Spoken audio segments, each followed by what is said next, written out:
Hello everybody, ODAT Nerd here, aka Terrence. This is the pre-recorded video that is going to play at the start of every Devember video. So what day is it? If you're watching this on the day that I recorded it, probably a day in December. What day? I don't know. I'm not creating 31 of these things. This is to tell you that we are working on the Devember project, which is a remote build system in Sublime Text. Now, down in the description, if I have done my job correctly, there should be a link to the playlist that has all of the videos in this series, which starts with the video that describes what the heck it is we're actually trying to build here. And this video will be a minimum of an hour long. I don't know how long it's going to go because I haven't recorded it yet. It's still November right now while I'm reading this to you out of my brain. It's not actually written down anywhere. I think that's probably easy to tell. I'm not very good at talking off the top of my head into a camera. So what are we going to be doing tonight? Don't know. Hopefully working on something really interesting, though. Probably should have thought that through a little bit more. In any case, we're going to go ahead and say the following. If you like these videos and you want to know when there's going to be more of them, subscribe to the channel, link in the description. If you're interested in videos that aren't live in nature, there's another channel I have that is going to be providing those. I have in the past and I will again. I'm just not right now because I'm doing this every day for December and it's taking up all my free time. Link to that is in the description. Like any videos that you find useful. Comment on any videos if you have any questions, and most importantly, have a good time. So let's go ahead and give it to myself in the present, if you will, to continue on faceless because I don't have the sort of setup that allows me to stream my face while I'm working.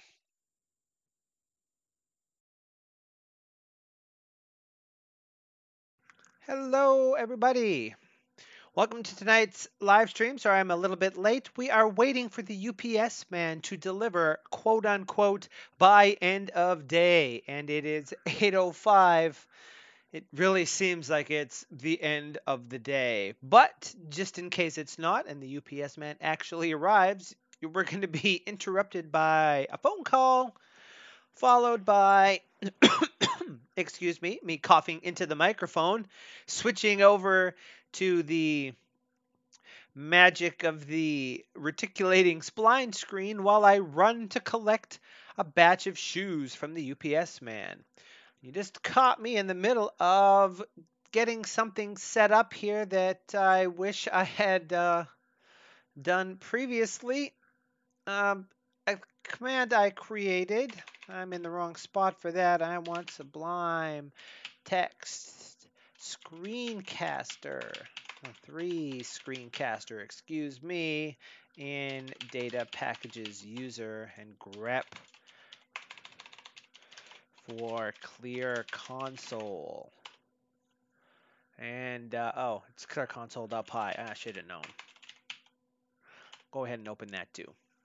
Yeah, I couldn't have just figured that out. Anyway, we're going to get rolling on our Devember action here. So, as you can see over here in this file, I have a fair number of changes that are all queued up here. And that is what I did a little earlier today and just now before the stream, before I decided that I wanted to add this magic action to, excuse me, my console to help clear it a little easier. I forgot that it's only in my screencasting copy of Sublime and not in my main Sublime. So we'll deal with that in just a second. But what actually happened between the end of last stream and today, all of this stuff here. Now, this is pretty much an extension of what I was working on yesterday, and I went back and worked on it, and believe it or not, despite how simple this looks, I actually had, I would say, perhaps a harder time than I thought I technically should have getting this all working the way I wanted. And it transpired that the reason for that is I'm a boob, but we'll get to that. So Remember, the ultimate goal is to get our protocol message class, which is currently just stubbed out with this stuff, ready to roll, and then work on the networking code because I want to work on this part before we work on the part where we actually transmit these messages around, because creating a socket and sending data over it is something that I already know how to do, and we already have a command that'll do that very thing, right? So to that end, if you'll recall in yesterday's stream, uh, I was having issues with decoding something that was a variable length string. And so let's go ahead and cover all the stuff that is in here now, because there's actually it's quite a bit that I learned about this struct action that I didn't know before, but we'll get to that in just a second. So I have both a simple encoder and something to decode it, and then the more complex one, which is the one that essentially I was working on yesterday. And so let's see. The simple example is we just have some values that we want to throw in, and of course we have integers, we have a string, we have a boolean, we have a double precision floating point value, which we verified yesterday is totally something that can interoperate with .NET and C Sharp. Should be so care. Realistically, I'm imagining that that has something to do with that's just the floating point uh, value system for the processor in general, but I admit to some level of ignorance in all the IEEE floating point specs. All I know is if you expect a truly representable floating point number in a double or a float, you're probably fooling yourself. And as we know, it's pretty easy to use struct pack to pack integers together. And of course, what I was discovering last night, just as the stream was ending, was how tricky it is to throw a string into one of these things, because, and I did not read far enough down in the documentation. Um, S means it's a string, but you need to have a repeat count in front of it. So just putting an S in there, no matter how long your string is, you only ever get one character. We saw that happening. And this system is really sort of, if you would, set up for a fixed length string. And that's not what I was doing. So in this case, we've decided that 32 characters is how big that string should be. So we just pack it. Now, what I learned there is if the string is too long to fit, it's chopped, and if it's too short to fit, it's padded out with nulls, which is pretty much what I would expect. And then when it comes time to decode the string, it's, as we can see, a very simple operation to struct unpack this thing, because we know ahead of time exactly how wide the string is. And a downside of that is that when the data comes out, it's 32 bytes long, because that's how big it was when it went in, which means if the string was longer than 32, some of it's just thrown away and you're never going to know about it. Presumably you would worry about that at the message level. And if the string was shorter, it ends up being padded on the right with null bytes. And for the purposes of Sublime Text, at least, I mean, in general, that causes a problem. When you try to print something with embedded nulls, that's just where the string stops. Now, there's a known issue with this in Sublime. Trying to copy text out of a buffer that has embedded null bytes in it, when you try to paste it, that doesn't quite work right. Similarly, if I try to print this val3 here without this line here that's stripping trailing null bytes off the right hand side of this operation, then you notice I have the value inside single quotes. You see a single quote in the string and nothing else, because the first null byte stops the output in the output buffer. Now I looked at a couple of ways. I looked to see, there was a couple of ways I could think of to get the null bytes off the right hand side. And the one that sticks out to me is perhaps the best way, but I don't know. I did some looking into it, and everybody used the methods that I was thinking of, like splitting the string or stripping off of the right-hand side, because if you don't, you can pass the characters to strip, Now I'm assuming that internally Python knows how wide its or how big its strings are. I don't know if that's the case, but I kind of assume that's the case. And if that's so, then removing characters from the right hand end should probably be theoretically a fast operation because you don't have to start at the beginning and scooch all the way to the end to find stuff. You can just go from the right and say, yep, this last thing, null byte, throw it away. This last, still new that last thing, null byte, throw it away. Whereas if you try to split the string on null bytes, it has to start at the beginning of the string and go, and it's a linear operation. All bad. So is there a better way to do this? Damned if I know, but this works, and we end up with some output that we would expect. Now this is the example of that we're working on last night, where we want this string to actually have a variable length, and in that case the repeat count can't be constant in the string. We have to send first uh, an integer, which is the length itself, and then also send that many bytes, which means we need to prefix it.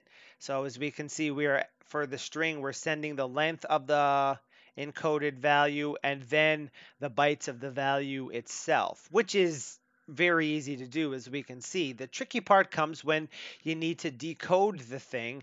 And believe it or not, this took me, I had some, well, I don't have to say some idiotic bug. It was definitely an idiotic bug, and I know exactly what the bug was.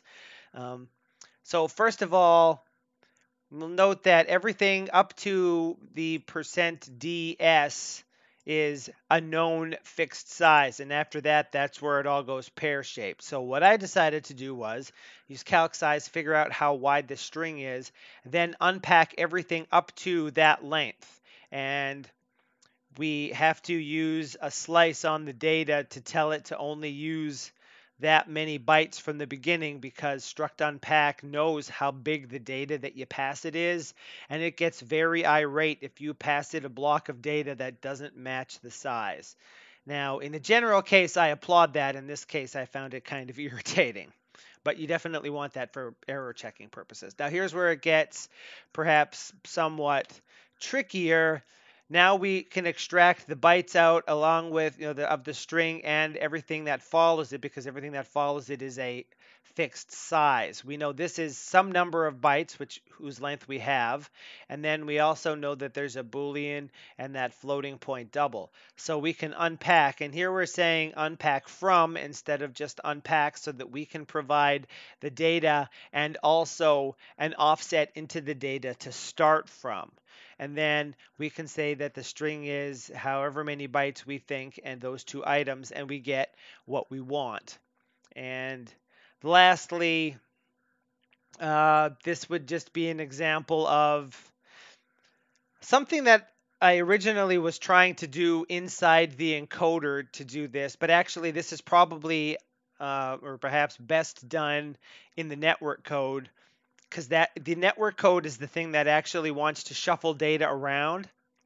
So here's an example of something I was doing last night and doing it wrong. Creating a byte array with an integer size doesn't give it a capacity like I expected it to. Realistically, I had NS data from the Objective-C runtime stuck in my head, which is unfortunate because that's not obviously not what happens. And if I listened back to myself talking and I knew that was the case, and I still went on acting like a doofus. And then what we're going to do is we pack into that. Pack into is the same as unpack from. We can provide it a block to put into and the offset. So in this case, we can say into the start of the buffer, insert this many bytes, and the bytes are the length of the data. And then we use an array slice to assign the actual data that was passed into, or to replace the rest of the block there. Now, I don't know how cool byte operators are here. I don't know if doing a slice like this is faster or slower than doing a concatenation of packing that and then extending with the data like I did last night. I'm not going to spend a bunch of time premature optimizing because we actually just want this thing to work. And the last thing that's implemented is something that we're going to be working on tonight, which is just taking a block of data, figuring out what the message ID is. And we've decided that our block format for encoded messages always needs message ID to be the first thing for this very reason. And we use unpack from instead of unpack for that specific reason I mentioned previously, where uh, it knows that this data, how big this data is, and it will get very mad if, well, that should probably be an uppercase, I would imagine. That may or may not be a bug. Let's go ahead and just scan on down here. Big H and little h. Well, it was signed instead of unsigned, so that wasn't that big of a deal. Whoops, let's swap the order of those things. I like it better this way. Um, and by using unpack from, there's an implied offset of 0 here the same way there's an offset here, but the default is 0. That basically just tells it, yeah, I understand that this block is long, and away we go. And if I was to save this to run it, we can see the simple example decodes the string, this stuff, and the complex example also comes up with 13, 18, 22, true, and 1478. But this string is fixed length, and this one is longer, so it still all works. Now, getting back to stupid bonehead blunder, I spent the better part of 35 minutes or so getting this part to work because I kept getting exceptions telling me that the block size wasn't as big as it was expected, um, which essentially is because it knows if you're unpacking from a certain spot, there should be a certain amount of data left, and there wasn't that much data left, or there was too much data. I can't remember which way it was. Anyway, I spent a long time trying to puzzle why that was the case because the numbers kind of seem to line up in the way that I would have expected them to line up. And ultimately, this was the problem. I forgot to tell it that it was a big endian value that it was decoding, and as a result, the size of something in here was not correct. Now, let's say if we looked at bool, the standard size is 1. This doesn't have the native size, does it? But essentially, I'm imagining that that caused it to go all doolally, if you will, because as soon as I added that, it started working again. So, that was irritating. So now we are caught up to date. We're going to actually go ahead and implement the magic of the protocol message. One other thing I learned about this is much like a regular expression, which if you're going to use it a bunch of times, you can pre-compile the regular expression so it doesn't have to keep being compiled. There's also a struct class, which takes a format string, and then you can do operations on it. And it's if you're going to do the same one a lot, that's a lot faster. So we're going to try and roll that in. But before I do that, I'm going to save as this into my user package. And I'm going to save as this into my user package from the Sublime screencast one. And that adds a couple of things. One, I can turn word wrap on and off in this console if I want. There must be a long line somewhere in here, way up there. But also I can do this now, which makes things a lot nicer. So go ahead and close that. And let us get on to what we're doing here. Now, as a matter of fact, let's say new view into file. No, new view into file. That one. And shuffle that one over to that side. So I can be looking sort of at this stuff down here. Now, console still works. Good. Now, for my purposes, I guess the first thing I should probably do is check this change in, which I was making changes to this right up until the stream started while waiting for the UPS man to arrive. Open repository. And let's see, the one file is just that stuff, right? Yep. Oh, I don't know if I specifically mentioned, but yeah, the message, that thing down there, that's the result of that. It's 13. It's what you would expect. Let's stage that and say, flesh out our packing, unpacking sample data code. Just fully implement a couple of example encoders and decoders to use as a template in the protocol message class. That's good enough. Okay, we don't need to spend a bunch of time worrying about that. And let's get started to coding proper. Now, the first thing I want to do here realistically, just because every time I save the file as it runs it in this console, is comment that out. So now that no longer will happen. And I, of course, have a console open on the right-hand monitor so I can see so I can see things happening over there, which is, as I'm working, I see the motion in the corner of my eye, and I would really like to be able to just rip the console out and not have to have a window that has a little tiny file view on the top, but this actually works quite well. Okay, so the first thing we're going to say is these are all abstract, right? That one, and that one in this class are all abstract, so I think I need to raise no, yeah, not implemented error. I don't know if you normally, let's just try that. And for our purposes, we'll just inline some test code right here.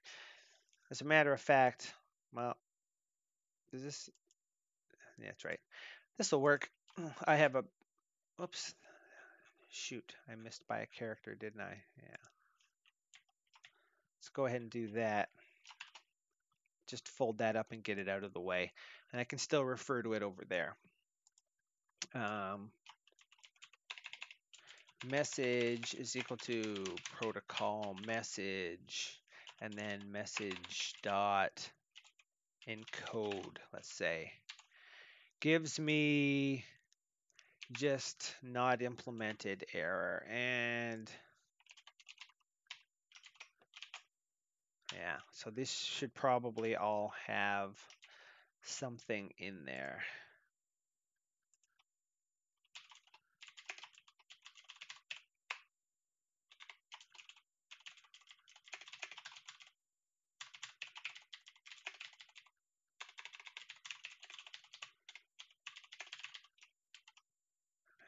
Okay.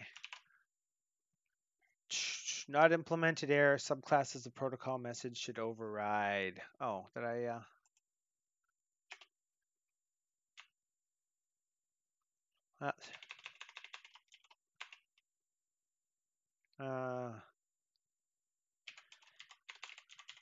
Abstract base method should be overridden. That's too many R's, isn't it? Well, I'm going to say that that's good. Okay, there we go.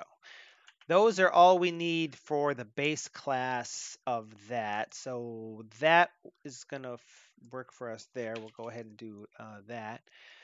Now, what do we need to do here? We need to spell this correctly so I don't go crazy. Reflow that? No, that's good. Okay.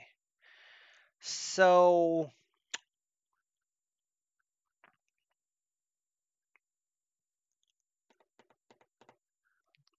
what is the best way to start here?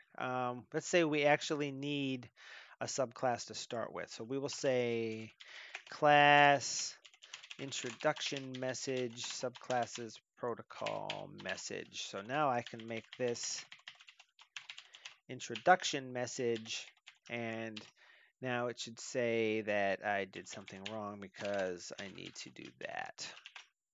Not implemented. All right. At network.py in encode. Right on, right on. Okay, so again, we'll comment that out. Now, what are the things that we need to implement in this? All of these, right? Um, maybe, well, yeah, let's go ahead and throw that in here. These need to be overridden. So let's say introduction message is 0 because it's the first message that shall be transmitted. And we don't know what that's going to be yet, and we don't know what that is going to be yet. Should there be an extra N on there? No, that just isn't like a word, is it? Oh, is it? O-V-E-R-I. Oh, not enough D's. Oh, okay. Fine. Sometimes I have issues with words that I feel are correct, which the spell checker does not. Okay, now we don't really, for our purposes, until we get later in, we would just want maybe something like this. This message is used to introduce to the remote end, introduce ourselves to uh, the build server. Now, this is just sort of a sneak peek into, I've been sort of thinking of what sort of traffic might actually be needed here to some small degree. And we're going to say, for our purposes, maybe we want to, this needs to return a byte object that represents this message in a way that from data can use to restore the state, and it needs to be implemented by subclasses. This version will throw an exception. Now, this is actually something that probably doesn't need to have a decode method on our end. And we're going to say struct.pack in big endian format our type, and then we want a protocol version number here. And the idea of this is going to be that when we connect, we say, hi, I'm talking protocol version 1. And then the server can get that message, and if it's a protocol version it doesn't know about or doesn't want to handle, it can send an error back. But if it wants to handle it, then it can tailor its operations based on that protocol. This is just a little bit of forward thinking type stuff. If this turns into a real package later on down the line, you decide you want to change how things work, there's no end of bizarre growing pains when you just change the protocol out from under people on the server and they haven't updated the package. But if you have the version checking on the protocol already in there, then the server can reply back with, what you talking about, Willis? And it'll display a message, and then at least it's not a surprise to people why it's going wrong. Now, the idea here, how many protocol versions could we possibly want? 255. If we assume that whatever version we use for the first one is going to be left there until the very first time the package is finished and released to the wild, whenever that is, then you only need to bump the version number up again to be able to, or when the version number goes up, then you bump the protocol, or you only bump the protocol in major versions and not in minor versions because it's a breaking change. It's 255 versions of something seems like probably a lot. There's possibly a game we could play there with using an integer of another size, and investigating only the first byte to see if it's 0 or not, and then assume that it's another number or something. I don't know. For our purposes here, let's not think about it too much, and let's just go ahead and say char, bytes of length 1. Yeah, unsigned char, big B. Then we get more versions. And we need to provide, how do you refer to your own class? I'm guessing introduction message.id. And 0, let's say. Doesn't seem to be too angry about that. If I do that, unexpected indent. Oh, yeah, okay. So let's go ahead and print repr that. And we get 0, 0, 0. Okay, maybe we actually want the first protocol to be version 1 of the protocol. Whoops. 0, 0, 1. Okay, and if we changed the value of this to be 9, well, 8, now we get 0, 8, 0. That's a 2-byte thing in big endian. I see I always expect it to be 8, 0 because I'm used to looking at data on Intels. This is network byte order. It goes the other way. So that looks like it's doing what we want. That's good. Like so. And maybe we actually want to say protocol version is equal to 1 because that's the default. So we could actually put self.protocol version.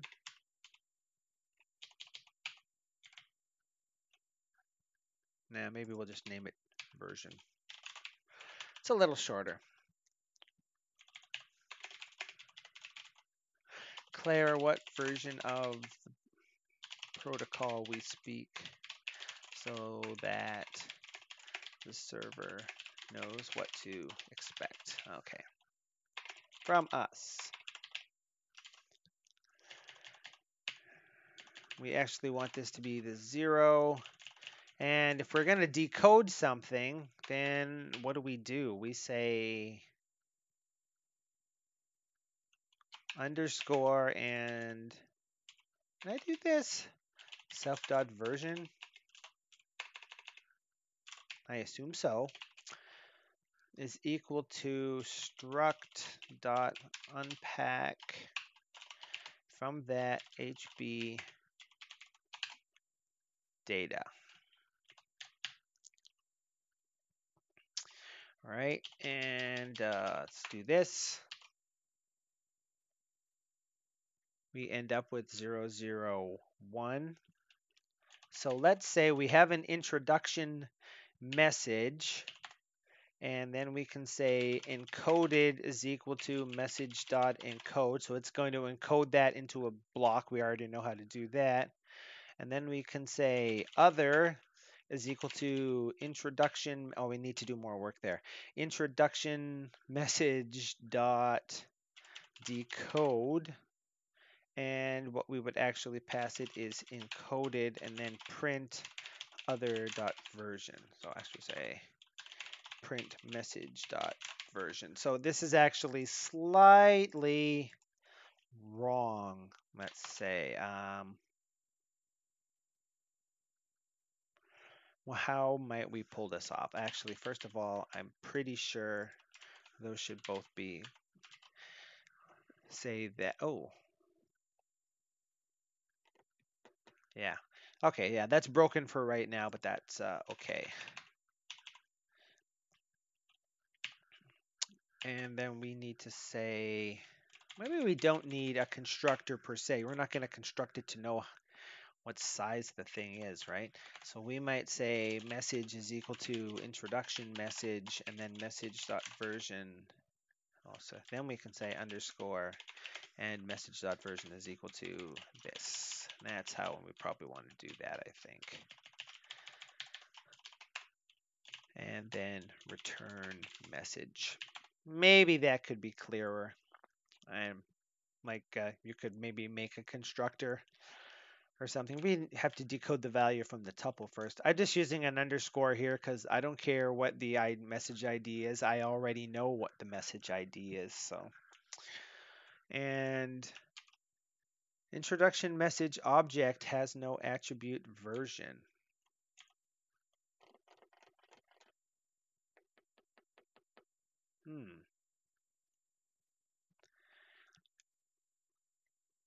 Which line is it saying that on? Line 306. It doesn't?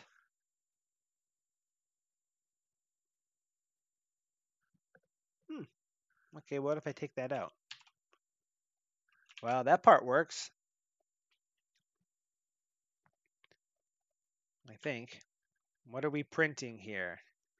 We're printing the version number that came out of the message and another encoded copy of it. That's probably overkill. Just so.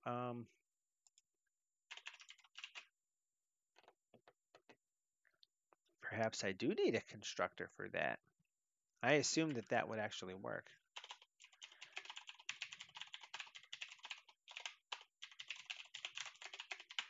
I'm not proud. I'll do that. Does that work? No. No, it doesn't. All right, well, get ready to show your ignorance there, bub. Because what the hell is it angry about that for? Does this not construct an object like I think it does?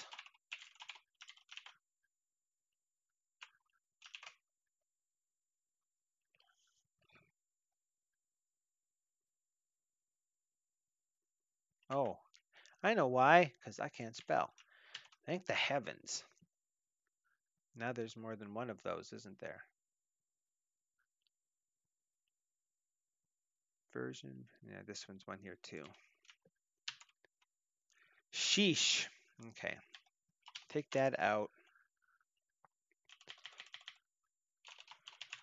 Original is that. Whoa. And so we create a message and say what its version is. Then we encode a copy of the message to pretend we're sending it across the buffer. The other side calls in decode and then says decoded is this, and the result is 1 and 1.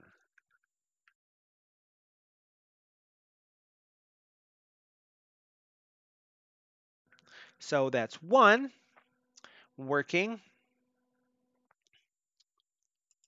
That's the protocol version. Maybe I'll change the name of that actually to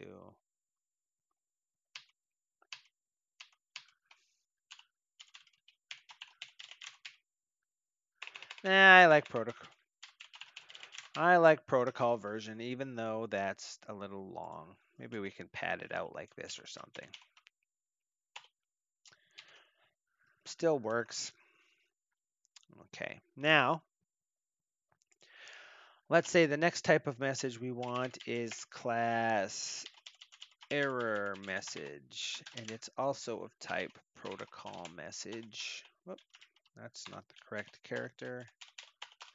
And we say this message is used to report an error to the remote end of the connection.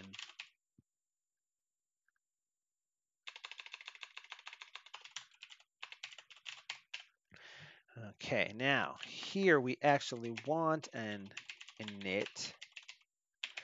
And let's say we want to have error code and an error message, let's say. And we can say self dot error code is equal to code, and self dot error message is equal to error message. Next, we need to implement this stuff. So let's say it gets to be message 1. We are going to maybe remove that from these. And that thing that I just broke. and from that one to. And first we need to make an error message. Now, let's encode it first, and then we'll know what to do on the other end, because that should save. We want to encode what? We always have to include our that autocomplete thing.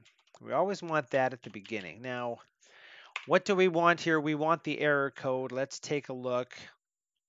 What kind of error code do we want? There could conceivably be a lot of errors. We could use an unsigned int and have a fair number of error codes. We could be like Windows and have that ridiculously long hex thing. Let's say we don't want error messages to be negative, so we want something unsigned. What the hell? We haven't used L. Let's say it's a long. So there's going to be an error code. And then we're going to need the length of the error message. This is basically that more involved example. But what we learned from that is if you're going to put random data on the end of something, then for the love of all that's holy, if you're going to use a randomly arbitrarily long string, put it at the end. And then we can mod something, and then the thing we need is the something and the something, right? Not to get too fine a point on the things. So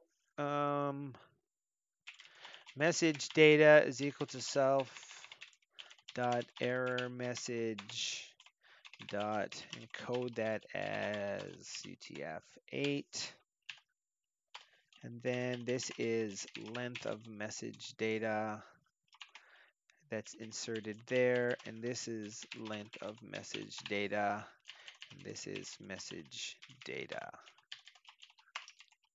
So that compiles, and that's going to more or less do what we want, except UTF is apparently spelled wrong. Thank you, dictionary.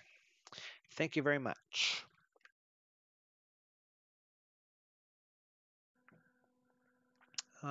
We need to decode this thing. So again, we need to do this in a couple of steps. So we're going to need the message ID, and we're going to need the code, and the message length is going to be equal to struct.unpack. Oh, and we got to do the other thing too. So let's go ahead and, actually I left it over here for just this very reason as the complex. Say prefix pre-len is equal to struct.calcsize.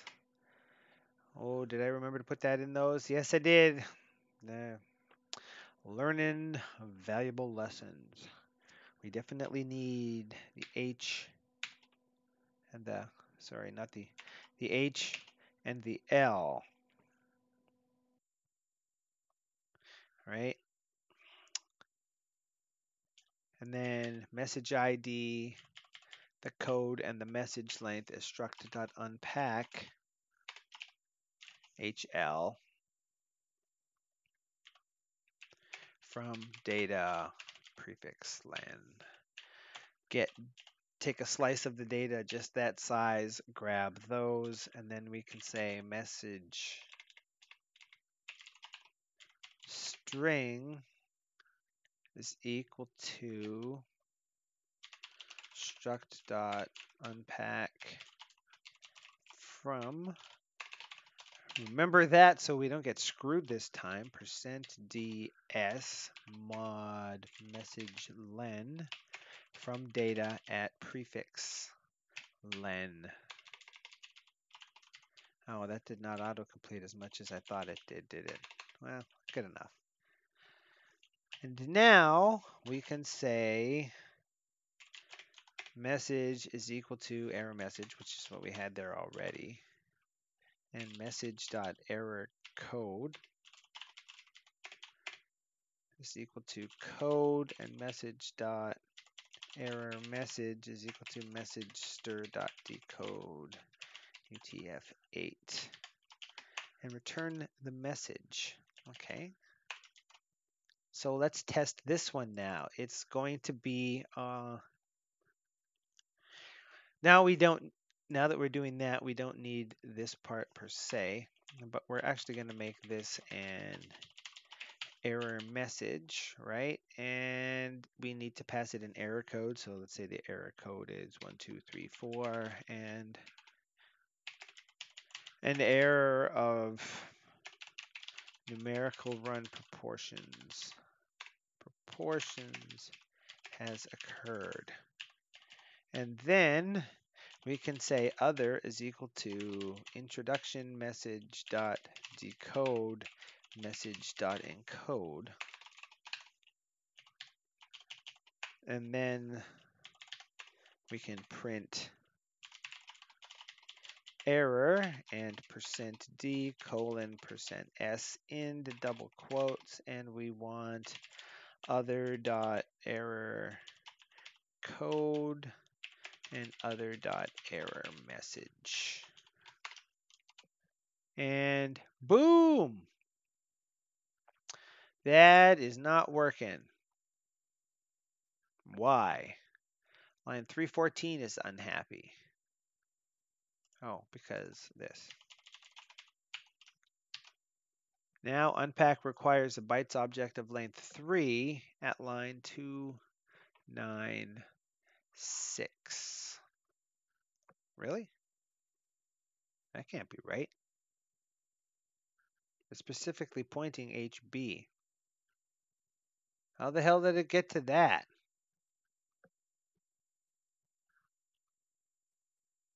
Oh, because this is the wrong thing. Phew! Need more than 2 values to unpack. Okay, we're getting closer.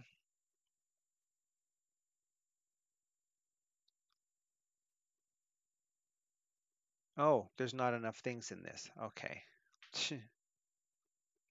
When we encoded it,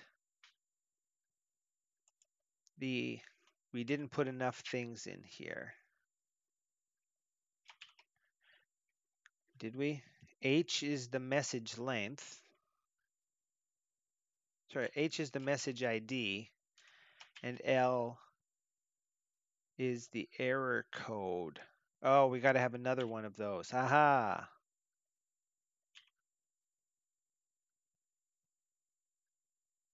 No, wait. Yeah, we do. Okay. It's not even following my own example. What did I use for that over here in this one? When it complex encoded, it was a big I. Why did I choose I? What's the magic of I? An unsigned int. Same as a long, so I guess it's probably might as well just go I on this thing. So when we encode, first is the ID, then we actually need the self.error code, then the length of the message data, then the actual message data. Okay, so now we can fix this one so that both of those are greater than hi. Whoops. Greater than hi. Init missing 2 required positional arguments. Right on. Okay. Really?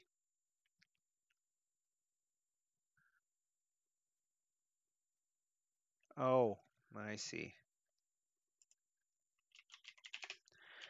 I forgot that I changed the pattern on this one. That should look like that. We don't even need to store it in anything. We can just go ahead and return it.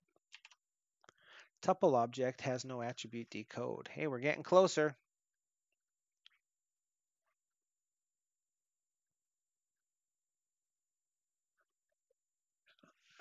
Just so you can see what I'm seeing in the console here. line 340 is the call to error message dot decode, and at line 328.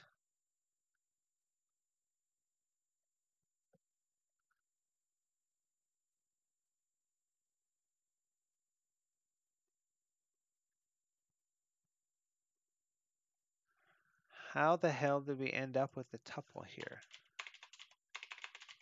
Well, I mean, it's always a tuple, but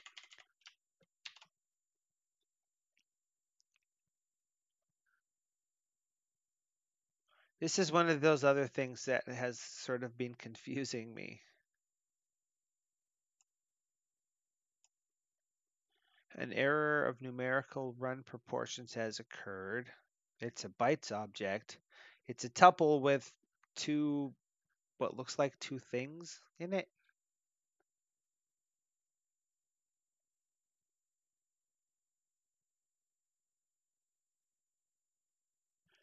And I don't understand why that is the case. Like, I suppose I fix it by doing this, which works, but I don't know why I have to do that. If unpack always returns a tuple, even if there's only one thing, I guess, is there no such thing as a tuple that only has one value in it?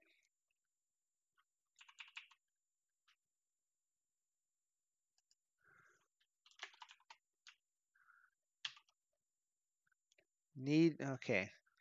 So if I do this, that line breaks because it needs more than one value to unpack. But if we do, and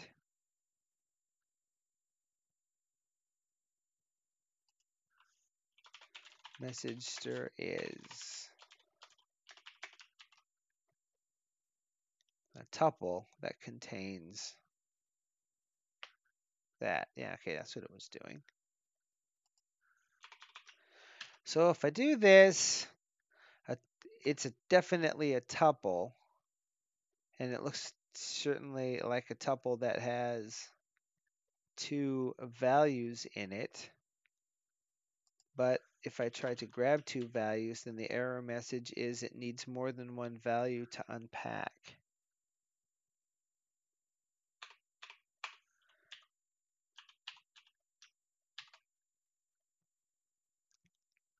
I don't understand that.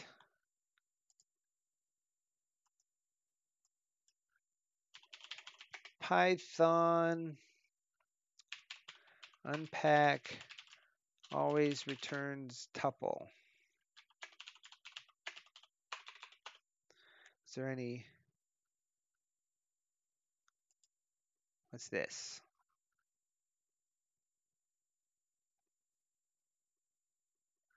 Tuple unpacking. Yeah, okay.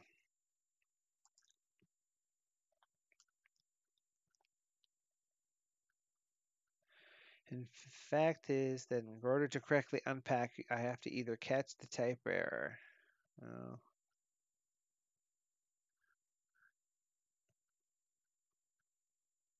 That's not really what I want.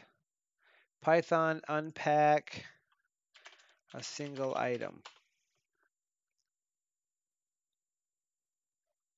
I don't know what the, what's the star idiom in Python?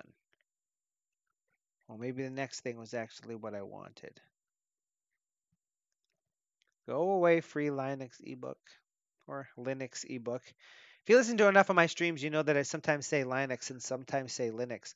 I also tend to say JSON instead of JSON. I've been trying to do it in a different way for the stream so as I don't look like a boob.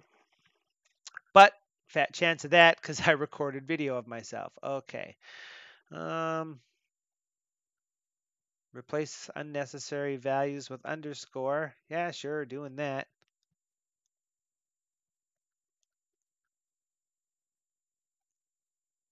Picks exactly 3 elements at the end, assigns the first 2 to variables, and drops the third one.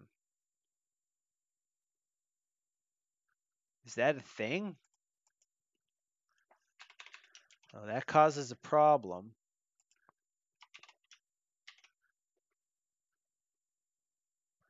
Start assignment target must be in a list. So it's not in a list or tuple, except that it's definitely a tuple. The world is a confusing, disorienting place sometimes. Why does the one element in tuple, why is the comma in tup1 required for a single element tuple? Because otherwise it's ambiguous. Oh, I see.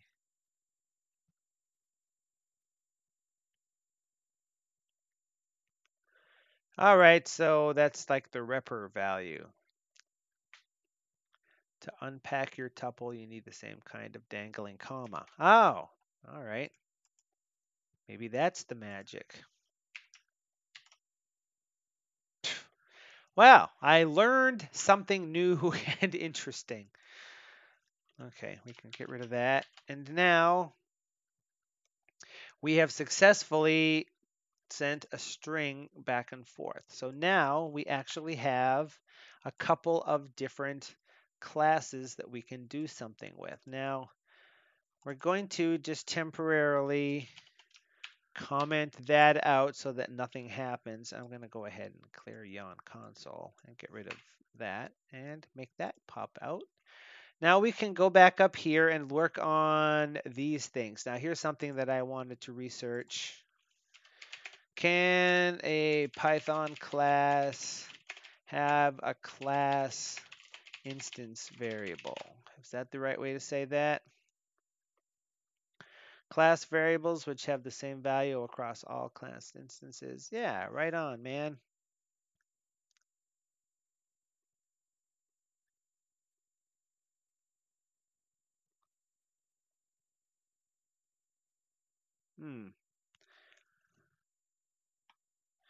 Use leading and trailing double underscores as a naming convention. So we can say car.wheels. Wait, isn't that what I was already doing?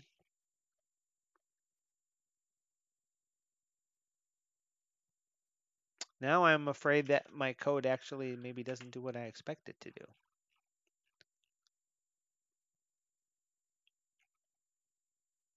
For the introduction message protocol version. So let's say message equals introduction message dot decode introduction message dot encode, and that does something, gets us a message, right? Yeah, it totally prints a thing. Good, good. We probably want to have some nice repr type action in there as well, I suppose, to make that a little nicer. That's something we can work on. Excuse me. Now, if I said, after I did that and created an instance, if I said introduction message dot protocol version equals 9 and message dot protocol version, that's still 1 even though that one's 9. So not gonna lie, I find that mildly confusing, if this is to be believed.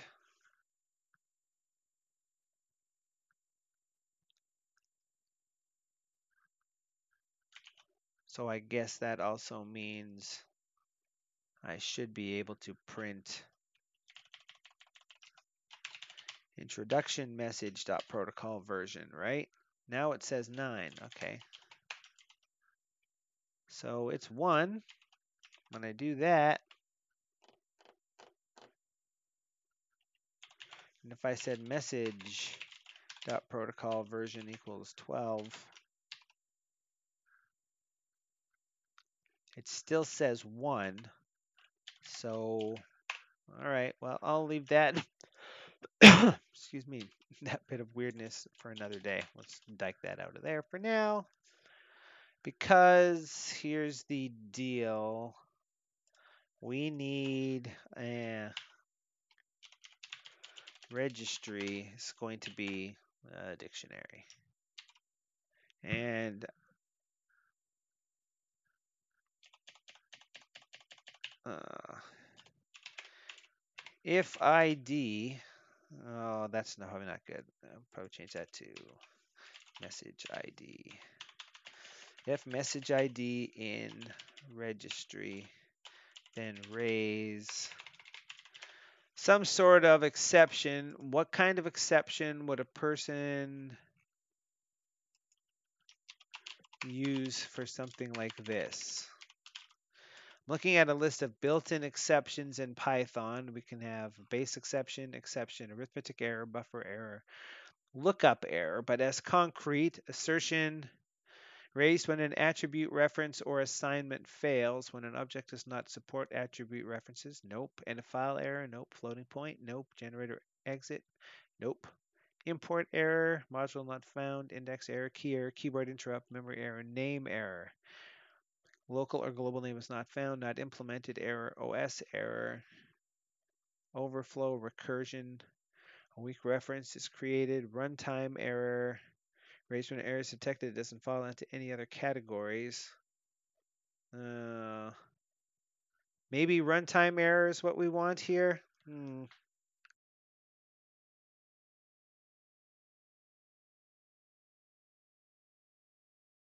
Syntax error, indentation, tab, system error, system exit, type error, unbounded local error, Unicode error. Maybe I want key error. What is key error? That's the thing, isn't it? Whoops. Key error. Well, it certainly looks to be a lookup error. Oh, I can't spell. Key error raised when a mapping key is not found in the set of existing keys. Okay, well, that's probably not what we want. So, value error.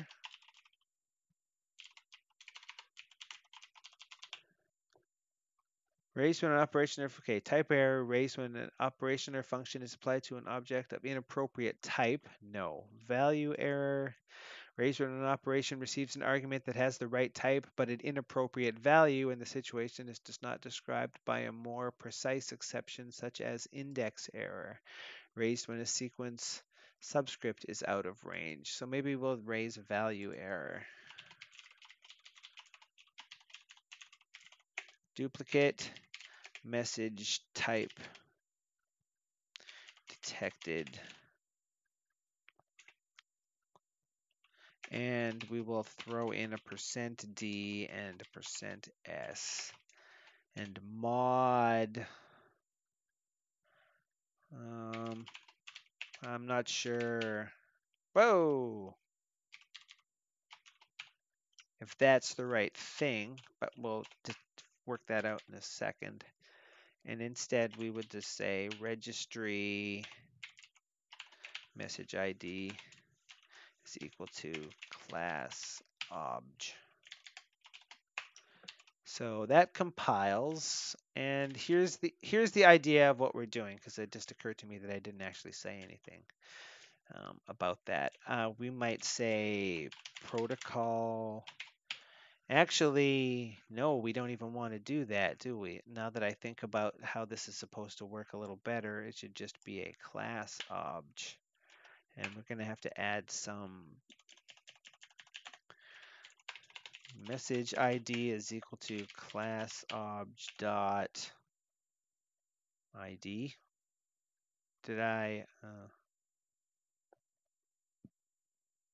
Yeah, I used ID there. I don't know if that's actually.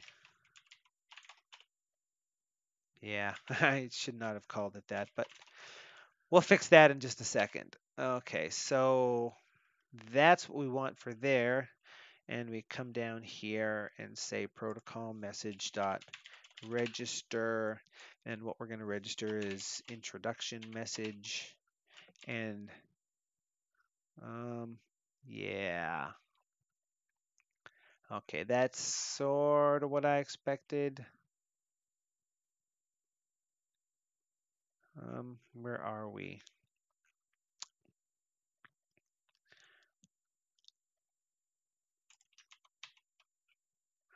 As a class method, this should get the class. So class dot. Okay. That seems to do something. Now, should we not get an error if we do this? Not enough arguments for format string. Oh, Christ, I do that all the time.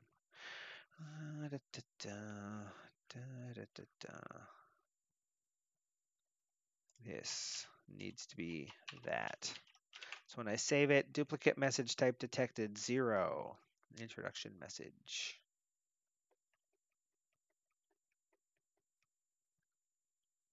Is there a from Devember 2018 dot network import introduction message message dot name? Yeah, that seems like it's probably the better thing. Does this do something? Yeah. So class obj dot underscore underscore name.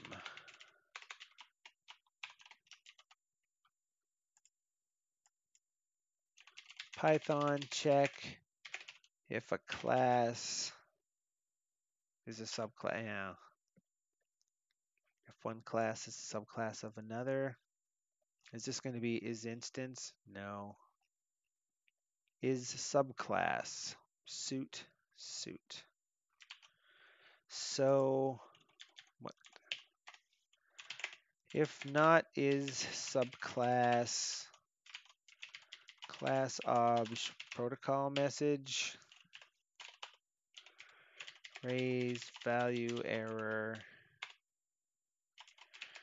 can only register protocol messages. Okay, so I'm currently still getting an error, but the magic of this is if I was to type protocol message dot register 12, for example, arg1 must be a class. Oh, shoot! Is this a class? No. Darn. Connection manager.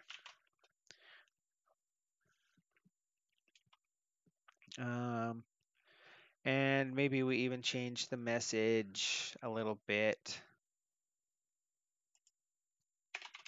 Got %s and mod in class obj dot underscore name.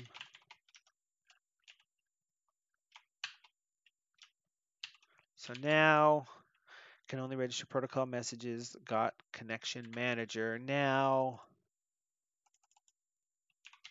Python check if an object is a class. How about that? I'm gonna guess is class. Inspect dot is class. Is that a thing?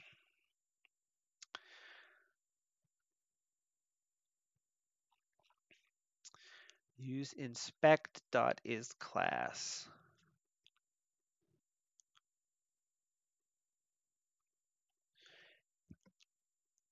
If you also want inspect is class to return true if the object to inspect is a class instance used.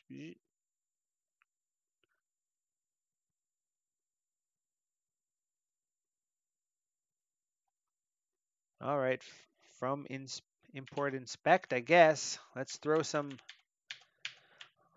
Yep.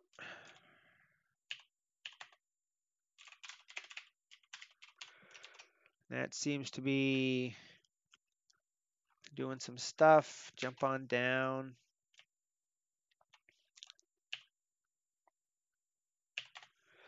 I don't know how interesting this actually is. I like to try to make sure that I protect myself from my own idiocy.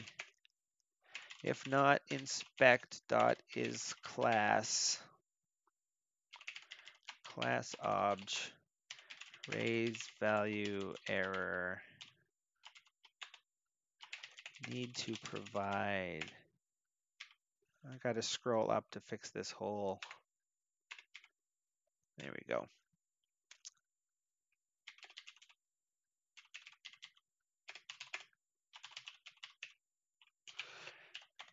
So if it's not a class, complain. If it's not a subclass, excuse me. Oh, ear be itchy. I can't handle it. I'm having a fat head day. Does this work?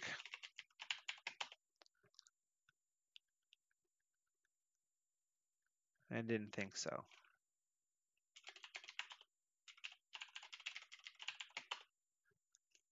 Huh, all right.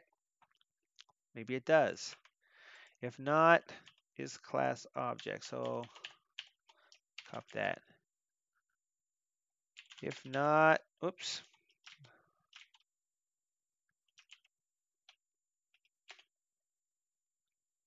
Or get rid of this one. So if I, oops, I'm in the wrong place. Maybe I could actually short circuit this a little bit by doing that fiddly bit over here. What say? Protocol message dot register 42, because this is the meaning of life, the universe, and everything. Int object has no attribute name.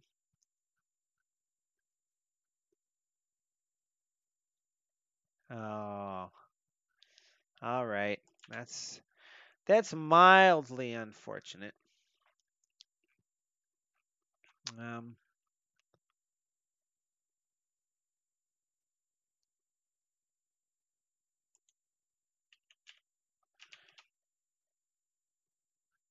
Where's that thing that I imported here? Introduction message dot class dot name. Yeah, okay. I'm assuming there's some sort of meta class type magic. So let's take a bunch of this back a little. Yeah, look, I'm undoing things in a weird way. Put that back so that we can have an appropriate message. So now, oh yeah, I got to do this part again.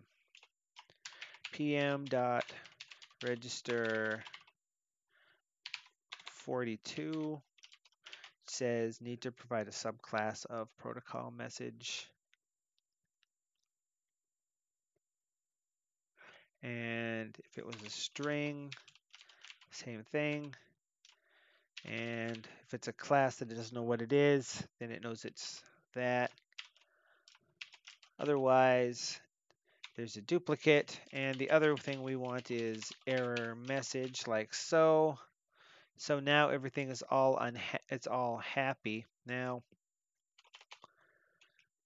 from pprint import pprint and pprint protocol message dot registry. Okay. So what we've got here is something that associates a message ID with the class that represents that message ID, which is what we want. Now, just to make sure that this is doing what I want, I'm also going again to pull, uncomment that line. Okay, and then I'm going to move it up.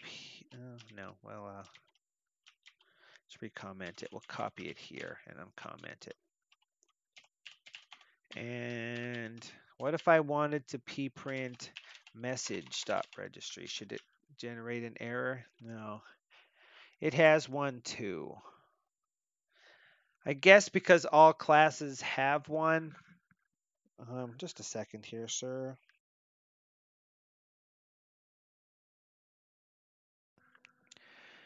Right on. Okay. If it's a class thing, then yeah, okay, I guess that is what I would expect. So that should be okay. The important thing is, with the underscore, it should be left alone. So now we have this registering the messages there. The question remains,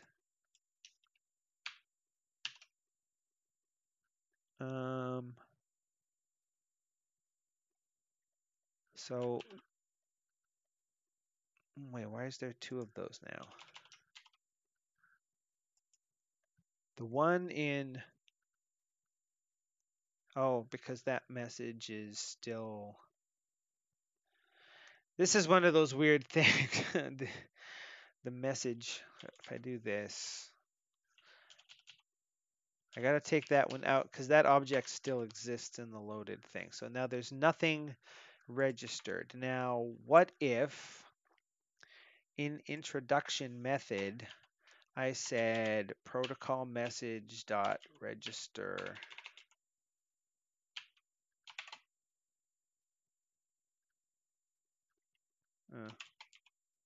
introduction message, say.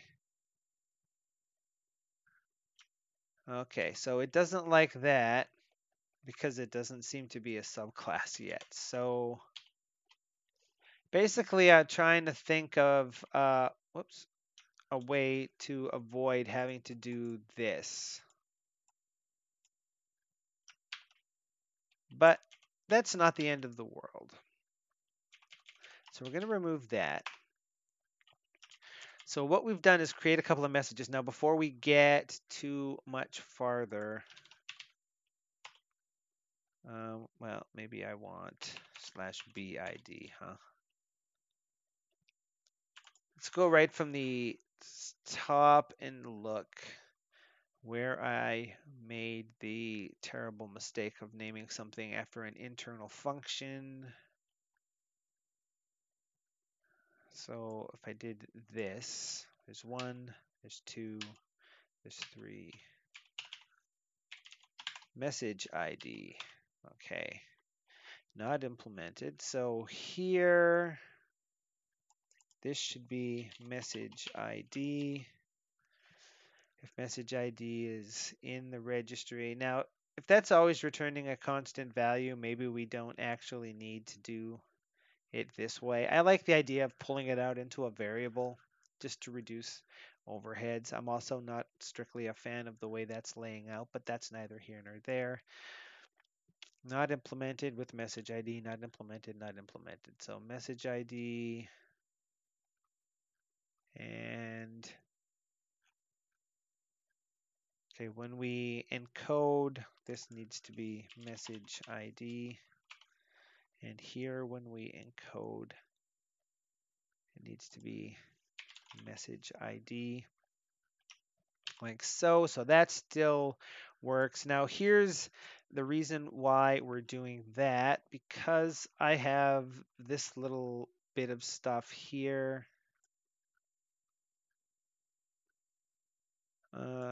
I go like so and copy that and come up in the protocol message class to from data, which has a data. Okay, we're going to remove the base only on this, and we're going to remove the base only on this one as well. And now we can say message ID is equal to struct unpack from this data at offset 0, just a message ID. And then message class is equal to, change this to that one is that one, that one. I don't know that that's strictly necessary, but it's a convention that I've seen used, and it makes sense to me so that you know that it's a class. Okay, now it's unhappy because this line is bust. Class.registry.get message ID, and if message class is none, raise. What's another exception? What we're trying to do here is say if we don't know what class this is, raise Receives an argument that has the right type but an inappropriate value. Oh, well, okay, well, let's say value error. These are the sorts of things that can be tuned easily. Unknown message type, and then a %d, throw in message ID. Otherwise, we return message class.decode data. Seems to work. So here's what we're going to, the reason why we have done that. So we want this. Message 1 is an error message. Oh, so actually, message 1 is equal to an introduction message encoded.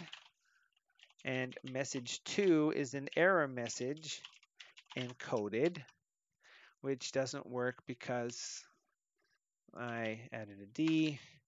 So that's good. Now I have 2 blocks of stuff, right? Actually, we might call this block 1 and block 2, let's say.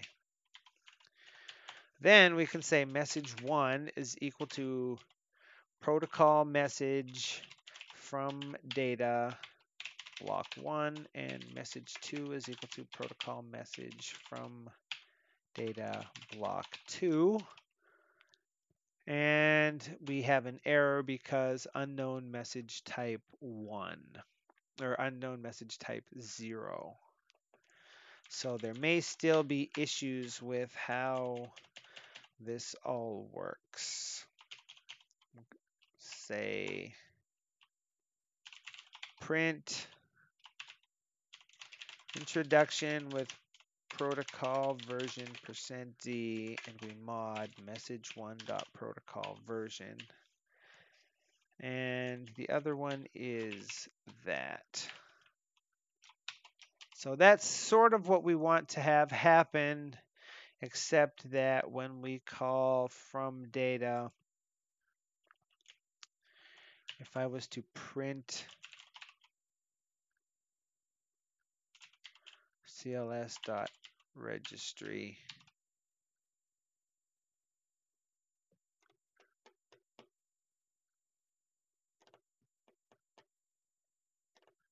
okay, color me confused. I'm going to comment all that stuff out. Oh, fudge. Okay, I won't. Let's clear the console. Save. There's definitely a 0 with an introduction and a 1 with an error message, and it has a problem in from data because message class is none. Print message ID message class. Message ID, oh. How about that? There we go. Wow, how nice for me that I just learned that. So, clear the console, save the file. Yeah, we probably don't need it printing that every time because that's just clogging things up. So let's clear the console, save the file. Oh, we don't need it printing that either, but it's a good check. So if I clear the console, save the file, we get it all clear. We have constructed a message from a block of data, and we have constructed an error message from a block of data. So we have successfully implemented our protocol message class. There's a little bit more that can be done here. We're going to call this good enough to go for now, and we can swirl back on it because if we go ahead and take a look at this, as I mentioned before, if we go down here enough, return a new struct object with reads and writes binary data according to the format string. So you can create a struct with the format and then call pack into unpack from, right? Now, this introduction message always uses the exact same format in both of those two things. So if we actually created a struct with that, then instead of having to parse that every time, it would just know right away. And this one is more complicated because there are a couple of parts. When it encodes, it's a separate one. So this one it doesn't work with, which is why I've sort of waffled on this. But I had this notion that the protocol message could have extra methods in it that say return what the format of the struct is, this string. In our particular case, say this one. There could be a class method in protocol menu, or class method in protocol menu that returns the format string. And there could perhaps be like a default init whose job it is to create the struct by asking that thing. And then in that case, perhaps the encode and the decode. There's maybe some extra code we could add to the base class to shorten this stuff up to make it a little easier on the eye, if you will. But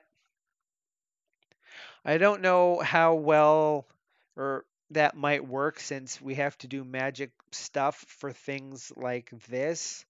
We also don't know exactly what messages we might want to transmit. But now that we know that we can encode one and ask the protocol message to get it back, we're in a good position to actually start our networking code tomorrow because we actually have some data that we can pass around and do something with. Um, Potentially, there's an issue with this because we don't have a server that echoes just pure binary bytes back. I don't think I think most Echo servers are line based, but I'm not sure because I've only ever used Telnet to talk to them. That's begging problem for another day. But now that we have this, we can go ahead and get ready and create our connection manager and start building out the rest of this stuff and actually put our messages into the queue and work on receiving them back from the other side. Might even be able to implement something like that here in this network code, but I'm more interested in client code stuff. So that is going to be what the day 4 of Devember is going to be. But we have finished our first part of this, which is our protocol message. So I'm going to go ahead and cut the stream here, record the vlog, and then go ahead and maybe do a bit more work on this, pulling the protocol messages and stuff out into their own files so we don't have to be looking at them here. Maybe clean them up a little bit. That's sort of the plan, and get ready to do networking code for tomorrow. So thank you for watching the stream. Remember to subscribe to this channel for more of these streams throughout Devember or regular Sublime Text live streams in the coming new year. And you can also subscribe to or check out my other channel where I do tutorial videos, which will be picking up again in the new year when I'm not busy spending all of my free time working on my Devember project. If you have any questions or plugin package type topics you'd like me to cover in a video, things you've always wondered about, leave a question in the comment section below or hit me on Twitter at ODATNerd. But now, signing off for Devember day 3, Monday, I'd like to say good night and have a sublime day.